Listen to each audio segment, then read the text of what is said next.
അസ്സലാമു അലൈക്കും. ഞാൻ റീമ നുസ്രത്ത്, കക്കോടി മദ്രസത്തുൽ ഇസ്ലാഹിയയിലെ 7ാം ക്ലാസ് വിദ്യാർത്ഥിനിയാണ്. സ്റ്റോറി ടെല്ലിംഗ് ചലഞ്ചിൽ ഞാൻ പറയാൻ പോകുന്നത് സ്വാലിഹ് നബി അലൈഹിസ്സലാമിന്റെ കഥയാണ്. സമൂദ് ഗോത്രത്തിലേക്ക് നിയോഗിക്കപ്പെട്ട ദൈവദൂതനായിരുന്നു സ്വാലിഹ് നബി അലൈഹിസ്സലാം. അറേബ്യയുടെ വടക്ക് പടിഞ്ഞാറായി സ്ഥിതി ചെയ്യുന്ന അൽ ഹിജ്ർ എന്ന പ്രദേശത്ത് ജീവിച്ചിരുന്ന പുരാതന സമുദായമാണ് സമൂദ്. സമൂദ് ഗോത്രം ബഹുദൈവാരാധകരായിരുന്നു. അവരോട് പ്രവാചകൻ സ്വാലിഹ് നബി അലൈഹിസ്സലാം പറഞ്ഞു, എന്റെ സമുദായമേ, നിങ്ങൾ അള്ളാഹുവിനെ മാത്രം ആരാധിക്കുക, അവനല്ലാതെ നിങ്ങൾക്കൊരു ആരാധ്യനുമില്ല. എന്നാൽ അവരത് അംഗീകരിച്ചില്ല, അത് നിഷേധിച്ചു. അള്ളാഹു അവർക്ക് ധാരാളം അനുഗ്രഹങ്ങൾ നൽകിയിരുന്നു. ആ കാര്യം അംഗീകരിച്ചും അനുസ്മരിച്ചും ഭൂമിയിൽ സമാധാനത്തോടെ ജീവിക്കുന്നതിന് പകരം കുഴപ്പവും നാശവുമാണ് അവർ ഉണ്ടാക്കിയത്. ഭൂമിയിൽ അവർ ഉന്നത സൗധങ്ങൾ പണിതു, പർവ്വതങ്ങൾ തുറന്ന് ഭവനങ്ങൾ നിർമ്മിച്ചു. അവരോട് പ്രവാചകൻ സ്വാലിഹ് നബി അലൈഹിസ്സലാം പറഞ്ഞു, നിങ്ങൾ സൂക്ഷ്മത പാലിക്കുക, ഞാൻ നിങ്ങളിലേക്ക് നിയോഗിക്കപ്പെട്ട പ്രവാചകനാണ്. അതിനാൽ അള്ളാഹുവിനെ സൂക്ഷിക്കുകയും എന്നെ അനുസരിക്കുകയും ചെയ്യുക.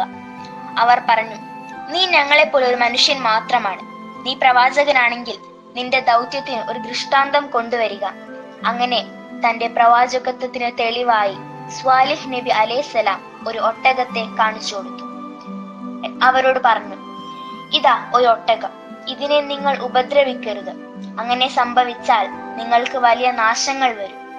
അവർ സ്വാലിഹ് നബി അലൈഹിസ്സലാമിനെ വെല്ലുവിളിച്ചു, ഓ സ്വാലിഹ്, നീ ഞങ്ങളെ ഭീഷണിപ്പെടുത്താറുള്ള ആ ശിക്ഷ കൊണ്ടുവരൂ, നീ ദൈവദൂതനാണെങ്കിൽ. അവർ നിർദാക്ഷിണ്യം ആ ഒട്ടകത്തെ അറുത്തു കളഞ്ഞു. തന്റെ ദൃഷ്ടാന്തമായി അള്ളാഹു പ്രത്യേകം തെരഞ്ഞെടുത്തയച്ച ഒട്ടകമായിരുന്നു അത്. അതേക്കുറിച്ച് അള്ളാഹു സ്വാലിഹ് നബിയെ ഇങ്ങനെ ഉണർത്തുകയും ചെയ്തിരുന്നു, അവരെ പരീക്ഷിക്കാനായി ഞാൻ ഒരു ഒട്ടകത്തെ അയക്കാൻ പോവുകയാണ്. അതിനാൽ നീ അവരെ സദാ നിരീക്ഷിച്ചു കൊണ്ടിരിക്കുക, ക്ഷമ പാലിക്കുകയും ചെയ്യുക. ആ ഒട്ടകത്തെയാണ് അവർ ഗൂഢാലോചന നടത്തി വധിച്ചു കളഞ്ഞത്. സ്വാലിഹ് നബി അലൈഹിസ്സലാം അവരോട് പറഞ്ഞു, നിങ്ങൾ അള്ളാഹുവിനെ ധിക്കരിച്ചിരിക്കുന്നു. അതിനാൽ നിങ്ങൾ നിങ്ങളുടെ രമ്യഹർമ്മങ്ങളിൽ 3 ദിവസം സുഹിച്ചുകൊള്ളുക. 3 ദിവസം കഴിഞ്ഞപ്പോൾ ആക്രമികളെ ഒരു ഘോരനാദം പിടികൂടുകയും അവർ അവരുടെ ഭവനങ്ങളിൽ കമന്നടിച്ചു വീഴുകയും ചെയ്തു. അവർ പ്രവർത്തിച്ചതിന്റെ ഫലമായി അള്ളാഹുവിന്റെ ഘോരമായ ശിക്ഷയ്ക്ക് അവർ വിധേയരായി. അപമാനകരമായ ശിക്ഷയിൽ നിന്ന് സ്വാലിഹ് നബിയെയും അനുചരന്മാരെയും അള്ളാഹു രക്ഷിച്ചു. സഹോദരങ്ങളെ, ഈ കഥയിൽ നിന്ന് നാം ഉൾക്കൊള്ളേണ്ട പാഠം ഏത് കാലഘട്ടത്തിലായാലും അള്ളാഹുവിനെയും അവന്റെ ദൂതരെയും അനുസരിച്ച് ജീവിച്ചാൽ അള്ളാഹുവിന്റെ രക്ഷയുണ്ടാവും എന്നതാണ്. റബ്ബ് നമ്മെ അനുഗ്രഹിക്കട്ടെ.